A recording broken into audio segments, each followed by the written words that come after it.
right እስኪ ዲላ ሄደህ ታውቃለህ ወይ ለማለት have you gone to ዲላ or have you been to ዲላ which one is right ዲላ ሄደህ ታውቃለህ ወይ have you been to ዲላ or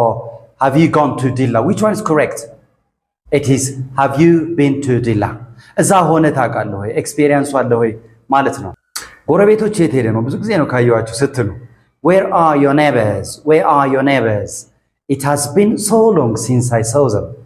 where are they ስትሉ መልሱ ምን ይሆናል they've gone to Finland you say they've gone to Finland meaning አልተመለሱም ማለት ነው አሁንም እዛ ናቸው they aren't here ማለት ነው እዚህ አይደሉም ማለት ነው they've gone to Finland ስለዚህ have been ይለያል ማለት ነው so then what's the difference between these two they've gone to Italy they've been to Italy ከዛ በፊት ለዚህ ቻናል አዲስ የሆናችሁ subscribe like share ማድረጋችሁን እንዳትረሱ they've gone to Italy and they've been to Italy what's their difference yeah when you say they have been to Italy they have been to Italy or they have been to Italy ማለት እዛ ሄደው ያውቃሉ የህይወት ኤክስፒሪየንስ ትገልጹ ነው ሄደው ያውቃሉ in their lifetime it could be once it could be twice it could be many times they have been there they have been to Italy many times they have been there twice they have been there 3 times so ህይወት ኤክስፒሪየንስ ትገልጹ ነው I have been there they have been there ምትሉ ማለት ነው so they have been to Italy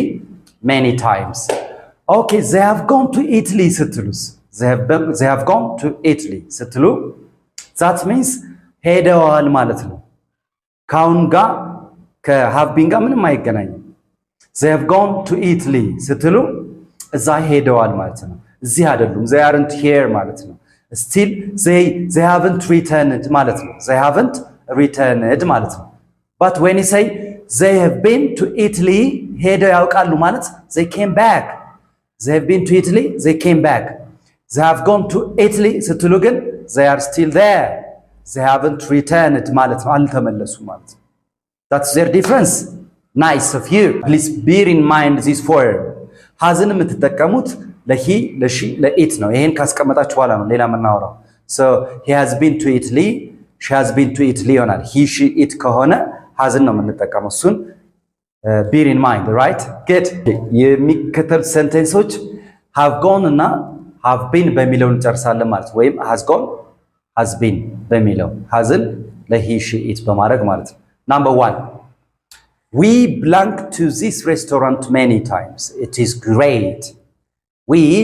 dash to this restaurant many times it's great so it is we have been to this restaurant ብዙ ጊዜ እናውቀዋለን ማለት ነው በህይወት ልምዳችን ሄደን እናውቃለን እዛ ቦታ ማለት ነው it's great ይላል good number 2 don't wait ሶስና she belong to ባህር ዳር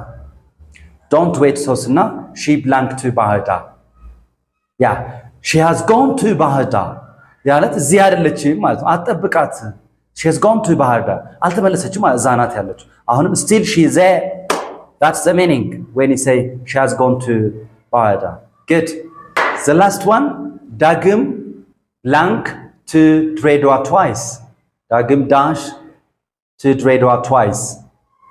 yeah he has been to ድሬዳዋ twice ዳግም has been to ድሬዳዋ twice that means has been have been የምጠቀመው for lifetime experience ከፓስ እስካሁን ያለኝ so ሁለት ሄዶ ያውቃል ማለት ነው እስካሁን ያለውን ኤክስፒሪየንስ ገልጹ he has been to ድሬዳዋ or they have been to ድሬዳዋ እያልን እንገልጻለን ማለት ነው twice 3 times 5 times የሚለውን አብረን እንጠቀማለን ማለት ነው ለእናንተ የሆነ ጥያቄ ይኖረኛል ማለት ነው imagine that you are in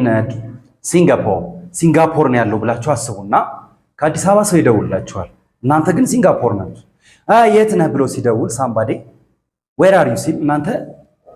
ሲንጋፖር ሄጃለሁ ብሎ እስኪ በእንግሊዘኛ ሲንጋፖር ሄጃለሁ yeah write it on the comment this is Moorish English you speak English and you think English